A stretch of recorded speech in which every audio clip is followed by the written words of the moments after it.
कश्चित् सुखस्वरूपाय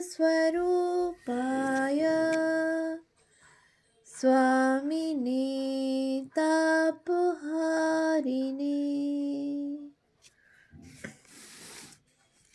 উদ্বোধন ১২৫ স্মরণে মননে বিশ্লেষণে গ্রন্থ থেকে পাঠ। উদ্বোধন সম্পাদনার দায়িত্বে যারা ১ থেকে ১২৫তম বর্ষ স্বামী ত্রিগুণাতীতানন্দ, প্রথম বর্ষ থেকে চতুর্থ বর্ষ, মাঘ ১৩০৫ থেকে পৌষ ১৩০৯, জানুয়ারি ১৮৯৯ থেকে ডিসেম্বর ১৯০২। স্বামী শুদ্ধানন্দ, পঞ্চম বর্ষ থেকে নবম বর্ষ, মাঘ ১৩০৯ থেকে পৌষ ১৩১৪, জানুয়ারি ১৯০৩ থেকে ডিসেম্বর ১৯০৭। ২৯তম বর্ষ থেকে ৩৮তম বর্ষ, ভাদ্র ১৩৩৪ থেকে আশ্বিন ১৩৪৩, সেপ্টেম্বর আগস্ট ১৯২৭ থেকে সেপ্টেম্বর ১৯৩৬। স্বামী শারদানন্দ, দশম বর্ষ থেকে ১৩তম বর্ষ, মাঘ ১৩১৪ থেকে পৌষ ১৩১৮, জানুয়ারি ১৯০৮ থেকে ডিসেম্বর ১৯১১। ১৬তম বর্ষ থেকে ২১তম বর্ষ, মাঘ ১৩২০ থেকে পৌষ ১৩২৬, জানুয়ারি ১৯১৪ থেকে ডিসেম্বর ১৯১৯। ২৪তম বর্ষ থেকে ২৯তম বর্ষ, ভাদ্র ১৩২৯ থেকে শ্রাবণ ১৩৩৪, আগস্ট ১৯২২ থেকে জুলাই ১৯২৭। স্বামী প্রজ্ঞানন্দ, ১৪তম বর্ষ থেকে ১৫তম বর্ষ, মাঘ ১৩১৮ থেকে পৌষ ১৩২০, জানুয়ারি ১৯১২ থেকে ডিসেম্বর ১৯১৩। স্বামী মাধবানন্দ, তখন ব্রহ্মচারী নির্মল, ১৬তম বর্ষ থেকে ১৭তম বর্ষ, মাঘ ১৩২০ থেকে পৌষ ১৩২২, জানুয়ারি ১৯১৪ থেকে ডিসেম্বর ১৯১৫। স্বামী গঙ্গেশানন্দ, তখন ব্রহ্মচারী শান্তি চৈতন্য, ১৮তম বর্ষ থেকে ২১তম বর্ষ, মাঘ ১৩২২ থেকে পৌষ ১৩২৬, জানুয়ারি ১৯১৬ থেকে ডিসেম্বর ১৯১৯। স্বামী দয়ানন্দ, তখন ব্রহ্মচারী বিমল, ১৮তম বর্ষ থেকে ২১তম বর্ষ, মাঘ ১৩২২ থেকে পৌষ ১৩২৬, জানুয়ারি ১৯১৬ থেকে ডিসেম্বর ১৯১৯। স্বামী বাসুদেবানন্দ, ২২তম বর্ষ থেকে ৩৭তম বর্ষ, মাঘ ১৩২৬ থেকে আশ্বিন ১৩৪২, জানুয়ারি ১৯২০ থেকে সেপ্টেম্বর ১৯৩৫। স্বামী সুন্দরানন্দ, ৩৭তম বর্ষ থেকে ৫৪তম বর্ষ, কার্তিক ১৩৪২ থেকে চৈত্র ১৩৫৮, অক্টোবর ১৯৩৫ থেকে মার্চ ১৯৫২। স্বামী শ্রদ্ধানন্দ, ৫৪তম বর্ষ থেকে ৫৮তম বর্ষ, বৈশাখ ১৩৫৯ থেকে পৌষ ১৩৬৩, এপ্রিল ১৯৫২ থেকে ডিসেম্বর ১৯৫৬। স্বামী নিরাময়ানন্দ, ৫৯তম বর্ষ থেকে ৬৬তম বর্ষ, মাঘ ১৩৬৩ থেকে পৌষ ১৩৭১, জানুয়ারি ১৯৫৭ থেকে ডিসেম্বর ১৯৬৪। স্বামী বিশ্বাশ্রয়ানন্দ, ৬৭তম বর্ষ থেকে ৭৫তম বর্ষ, মাঘ ১৩৭১ থেকে পৌষ ১৩৮০, জানুয়ারি ১৯৬৫ থেকে ডিসেম্বর ১৯৭৩। স্বামী ধ্যানানন্দ, ৭৬তম বর্ষ থেকে ৮৪তম বর্ষ, মাঘ ১৩৮০ থেকে ভাদ্র ১৩৮৯, জানুয়ারি ১৯৭৪ থেকে আগস্ট ১৯৮২। স্বামী অব্জজানন্দ, ৮৪তম বর্ষ থেকে ৮৭তম বর্ষ, আশ্বিন ১৩৮৯ থেকে কার্তিক ১৩৯২, সেপ্টেম্বর ১৯৮২ থেকে অক্টোবর ১৯৮৫। স্বামী প্রমেয়ানন্দ, ৮৭তম বর্ষ থেকে ৮৯তম বর্ষ, অগ্রহায়ণ ১৩৯২ থেকে আশ্বিন ১৩৯৪, নভেম্বর 1985 থেকে সেপ্টেম্বর 1987। স্বামী পূর্ণাত্মানন্দ 89তম বর্ষ থেকে 103তম বর্ষ, কার্তিক 1394 থেকে জ্যৈষ্ঠ 1408, অক্টোবর 1987 থেকে মে 2001। স্বামী সর্বগানন্দ 103তম বর্ষ থেকে 107তম বর্ষ, আষাঢ় 1408 থেকে কার্তিক 1412, জুন 2001 থেকে অক্টোবর 2005। স্বামী শিবপ্রদানন্দ 107তম বর্ষ থেকে 110তম বর্ষ, অগ্রহায়ণ 1412 থেকে পৌষ 1415, নভেম্বর 2005 থেকে ডিসেম্বর 2008। স্বামী রীতানন্দ 111তম বর্ষ থেকে 115তম বর্ষ, মাঘ 1415 থেকে শ্রাবণ 1420, জানুয়ারি 2009 থেকে জুলাই 2013। স্বামী চৈতন্যানন্দ 115তম বর্ষ থেকে 120তম বর্ষ, ভাদ্র 1420 থেকে পৌষ 1425, আগস্ট 2013 থেকে ডিসেম্বর 2018। স্বামী শিবার্চনানন্দ 121তম বর্ষ থেকে 122তম বর্ষ, মাঘ 1425 থেকে পৌষ 1427, জানুয়ারি 2019 থেকে ডিসেম্বর 2020। স্বামী কৃষ্ণনাথানন্দ 123তম বর্ষ থেকে বর্তমান, মাঘ 1427, জানুয়ারি 2021 থেকে বর্তমান।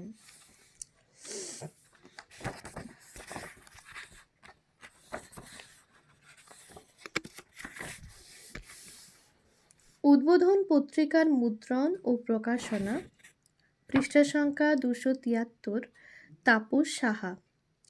1778 খ্রিস্টাব্দ থেকে ধারাবাহিকভাবে বঙ্গদেশে বাংলা হরফে ছাপার কাজ শুরু হয়েছিল। এর পরের 10-12 বছর সেই অর্থে সম্পূর্ণ একটি বই বাংলা হরফে ছাপানো হয়েছে কম। তুলনায় ইংরেজি বইয়ের মধ্যে বাংলা হরফ ব্যবহার করা হয়েছে বেশ কিছু। তখনও বাংলা হরফ তৈরি বেশ কষ্টসাধ্য ছিল। পঞ্চানন কর্মকারের জামাতা মনোহর কর্মকারের প্রতিষ্ঠিত চন্দ্রোদয় প্রেসের ফাউন্ডারি বেশ কিছু বাংলা হরফের সেট বা প্রচলিত নাম ফাউন্ড এক সেট হরফ তৈরি করে বাংলা হরফের এই দৈন্য দশা অনেকটাই ঘোচাতে সক্ষম হয়েছিল। এর পরবর্তী 100 বছরে বাংলা হরফ অনেক মার্জিত ও গঠিত হলেও বাংলা হরফের বৈচিত্র্য বিপুল ছিল না। তার মূল কারণ ছিল বাংলা হরফের জটিলতা, তার সংখ্যাধিক্য এবং হরফ তৈরি করার অত্যন্ত আয়াসসাধ্য প্রণালী। কোনো একটি হরফের সেট তৈরি করতে গেলে প্রথমে হরফের স্টাইলটিকে তৈরি করে তার প্রত্যেকটি বাংলা হরফের এম সাইজের সেট তৈরি করতে হতো। এর সঙ্গে বিভিন্ন আকার, ইকার, ফলাযুক্ত তার এন সাইজের হরফ তৈরি করতে হতো। সবটাই হতো ধাতুতে খোদাই করে। সেই খোদাইয়ের অনেকগুলি ঢালাই করে হরফ তৈরি হতো। বাংলা হরফের ও ছাপার প্রযুক্তিকে যথাযথভাবে গ্রহণ করতেই আমাদের 19 শতক পেরিয়ে গিয়েছিল। কলিকাতা কেন্দ্রিক ছাপাখানার জগতে 19 শতকের শেষার্ধে এসে আমরা বেশ কিছু ধরনের মুদ্রণ যন্ত্র ব্যবহারে দক্ষ হয়ে উঠেছি এবং তাতে বিভিন্ন হরফ ব্যবহারেও পারদর্শিতা অর্জন করেছি। 1915 সালের হিসাব অনুযায়ী কলকাতায় ছিল 7টি হরফ ফাউন্ডারি। মুশকিল এই, এক ফাউন্ডারির হরফের ধরন অন্য ফাউন্ডারির হরফের ধরনের সঙ্গে মিলত না। তাই কোনো ছাপাখানা যদি কোনো ফাউন্ডারির হরফ নিয়ে কাজ শুরু করত, তাহলে সেই একই ফাউন্ডারির হরফেই তাকে কাজ চালিয়ে যেতে হতো। আবার একই হরফে বিভিন্ন ধরনের কাগজে ছাপলে তার রূপও ভিন্ন রকম হতো। কলকাতার চিতপুর অঞ্চল তখন ছিল ছাপাখানা, কাগজ, কালি ও ফাউন্ডারির প্রধান জায়গা। সে সময় পত্রিকা প্রকাশের জন্য নিউজপেপার, গুলমোহর, নেফা ও ইমামি এই 4 ধরনের কাগজ সহজলভ্য ছিল। বই প্রকাশের ক্ষেত্রে বহুল ব্যবহৃত হতো ক্রিম, ওভ অথবা ম্যাপলিথো কাগজ। ছাপার কালির ক্ষেত্রে সবথেকে বেশি ব্যবহৃত হতো বিদেশি কোর্টস কোম্পানির কালি। ভালো ছাপাখানা কোর্টস কোম্পানির কালি ছাড়া অন্য কালিতে কাগজ ছাপাতো না। পত্রিকা, পোস্টার বা কম স্থায়িত্বের জিনিস ছাপানোর জন্য ব্যবহার করা হতো কোর্টস কোম্পানির C1 বা C2 কালি। এছাড়া ছিল C3 ও C4 কালি। পরবর্তী সময়ে গ্যাঞ্জেস, হুগলি প্রভৃতি দেশীয় কোম্পানি ছাপাখানার কালি তৈরি করত। ছাপাখানায় সে সময় দু ধরনের কাজ হতো, বই ও পত্রিকার কাজ আর জব ওয়ার্ক। সেই সময় চিতপুর অঞ্চলে অনেক দক্ষ কাঠখোদাই শিল্পী থাকতেন। তারা বাংলা ছাড়াও হিন্দি, অসমিয়া ভাষার হরফ কাঠে খোদাই করতেন। এই ধরনের হরফ দিয়েই সাধারণত জব ওয়ার্ক করা হতো। এছাড়াও ধাতুর তৈরি বেশ কিছু অলংকৃত বাংলা হরফও সে যুগে ব্যবহৃত হতো। বিশেষ করে লেখার চারপাশের ফ্রেম বা অলঙ্করণের ক্ষেত্রে বিদেশি ধাতুর হরফ ব্যবহার করা হতো। জব ওয়ার্ক হলো পোস্টার, লিফলেট, প্রচার পুস্তিকা বা কোনো বিজ্ঞাপনের পুস্তিকা, এমন ধরনের জিনিস। এগুলিকে ফ্যান্সি কাজ বলা হতো। বইয়ের কাজে ও পত্রিকার কাজে বহুল ব্যবহৃত হতো ইস্টার্ন টাইপ ফাউন্ড্রির পাইকা 18, পাইকা 24, ব্রিভিয়ার, মিনিয়ন প্রভৃতি হরফ। আজকের হরফের সঙ্গে আমরা তার মাপের জন্য যে পয়েন্ট সিস্টেমের সঙ্গে পরিচিত, তখনকার সময়ে তা ছিল না। অর্থাৎ বিভিন্ন ফাউন্ড্রির পয়েন্টের মাপ এক হতো না। হয়তো দেখা যাবে এক ফাউন্ড্রির স্মল পাইকা আরেক ফাউন্ড্রির ব্রিভিয়ারের সমান। হরফের মাপ তখন পয়েন্টের বদলে অনেক ক্ষেত্রেই ডায়মন্ড, পার্ল, রুবি, রং প্রাইমার এরকমভাবে চিহ্নিত করা হতো। বাংলা হরফের ক্ষেত্রে 2 কালার লেটার, স্ক্রিপ্ট অর্থাৎ হাতে লেখা ধরনের হরফের ব্যবহার প্রায় ছিলই না। প্রয়োজন হলে কাঠখোদাই শিল্পীরা জব ওয়ার্কের জন্য তা বিশেষভাবে বানিয়ে দিতেন। কাঠখোদাই করা হরফগুলিকে তারপর ইলেকট্রোপ্লেটিং এর মাধ্যমে ইলেকট্রো ব্লক বানিয়ে ছাপার কাজ করা হতো। হরফের মাপ তখন বোঝা হতো 1 ফুট পরিমাণ লেখার মধ্যে কতগুলি হরফ বসানো যায় তার সংখ্যাকে চিহ্নিত করে। এম সাইজের হরফ হলো পূর্ণ হরফ, যেমন ক, অ, আ প্রভৃতি। আর এন সাইজ হরফ হলো আকার, ইকার প্রভৃতি চিহ্ন। 1 ফুট লেখার মধ্যে 72টি পাইকা এম হরফ, স্মল পাইকা 83টি, লং প্রাইমার 90টি, বরজাইস 102টি, ব্রিভিয়ার 111টি, মিনিয়ন 122টি হরফ ধরত। 19 শতক জুড়ে পত্রপত্রিকা এবং বইপত্রে দেখা যাবে 40 কেজি স্মল পাইকা বহুল ব্যবহৃত হয়েছে। 20 শতকের প্রথমার্ধে 30 কেজির বরজাইস হরফ বেশি ব্যবহৃত হতো। এই হরফে এক লাইনে বেশি সংখ্যক হরফ আঁটা যেত, ফলে পাতাপিছু হরফের সংখ্যা কমে যেত এবং সামগ্রিকভাবে পত্রিকায় পাতার সংখ্যা কম হতো। এর ফলে কাগজের খরচ, কালির খরচ অনেকটাই কম হতো। শিরোনাম লেখার জন্য অনেক ক্ষেত্রেই 18.20 কেজির অ্যান্টিক হরফ ব্যবহার করা হতো। এর বেশ কয়েকটি ধরন ছিল: grade antique, compressed antique, pica antique প্রভৃতি।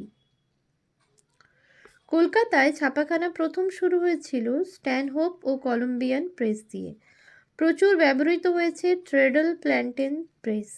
19 শতকের শেষ দিকে যখন উদ্বোধনের যাত্রা শুরু, তখন কলকাতার ছাপাখানাতে মূলত ব্যবহৃত হতো জার্মান ট্রেডল মেশিন।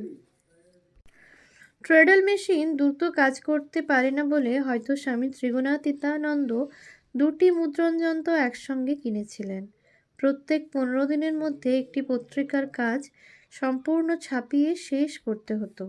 সেজন্য 2টি মেশিনে 2টি করে সংখ্যার কাজ একই সঙ্গে চলত, যার জন্য সম্পাদকদের প্রভূত পরিশ্রম করতে হতো। উদ্বোধন পত্রিকার শতবার্ষিকী বিশেষ সংখ্যায় গবেষক শঙ্করীপ্রসাদ বসুর লেখা উদ্বোধন সম্পাদক স্বামী ত্রিগুণাতীতানন্দ প্রবন্ধে এক প্রত্যক্ষদর্শী শচীন্দ্রনাথ বসুর পত্র থেকে 6ই নভেম্বর 1898 সাল এমনই একটি ঘটনার উল্লেখ পাই আমরা, যেখানে পত্রলেখক জানাচ্ছেন যে স্বামী ত্রিগুণাতীতানন্দ এখন রোজ 6টার সময় প্রেসে যান, সেখানেই খাওয়া দাওয়া হয় আর আসেন রাত 8টার পর। এই পত্র থেকে জানা যায় স্বামী ত্রিগুণাতীতানন্দ 1500 টাকায় 2টি প্রেস কিনে বড়বাজারের এক গুদামে মাসিক 8 টাকা ভাড়া দিয়ে রেখেছেন। সেখানেই তিনি নিয়মিত যান। বলরাম বসুর বাড়িতে স্বামীজি ও ব্রহ্মানন্দজি এসেছেন, এই খবরে ত্রিগুণাতীতানন্দজি দেখা করতে এসেছেন। দুজনেই প্রেসের খবর কি জানতে চাইলে তিনি বলছেন, সারাদিন তীর্থির কাকের মতন বসে থাকতে হয়, না আছে একটা কাজ, না আছে কিছু। উৎস: পূর্ণাত্মানন্দ স্বামী সম্পাদকীয়, উদ্বোধন 100, উদ্বোধন কার্যালয়, কলকাতা, 1999, পৃষ্ঠা 710। ওই প্রবন্ধে শঙ্করীপ্রসাদ বসু আর এক প্রত্যক্ষদর্শী কুমুদবন্ধু সেনের স্মৃতিকথা থেকে উদ্ধৃতি করছেন। দেখিয়াছি শীত গ্রীষ্ম বর্ষায় কতদিন তিনি অনাহারে অর্ধাহারে প্রেস ও পত্রিকার কার্য দেখিতেছেন। শুধু পরিদর্শকভাবে দেখাশোনা নহে, আজ কম্পোজিটর অনুপস্থিত, তাহাকে নিজে সন্ধান করিয়া নূতন লোক সংগ্রহ করিতে হইতেছে। কাল প্রেসম্যান অসুস্থ, কোথায় প্রেসম্যান পাওয়া যায় তাহার সন্ধানে নানা স্থানে তিনি ঘুরিয়া বেড়াইতেছেন। কোথায় সস্তায় প্রেসের কোন উপকরণ পাওয়া যায় সেই তথ্য লইবার জন্য কখনো ছুটোছুটি করিতেছেন, আবার কখনো কখনো প্রেসের লোকজনের কাজে সাহায্য করিতেছেন। উৎস: পূর্ণাত্মানন্দ স্বামী সম্পাদকীয়, উদ্বোধন 100, উদ্বোধন কার্যালয়, কলিকাতা, 1999, পৃষ্ঠা 712। ওম শান্তি শান্তি শান্তি। হরিঃ ওম তৎসৎ। শ্রীরামকৃষ্ণার্পণমস্তু।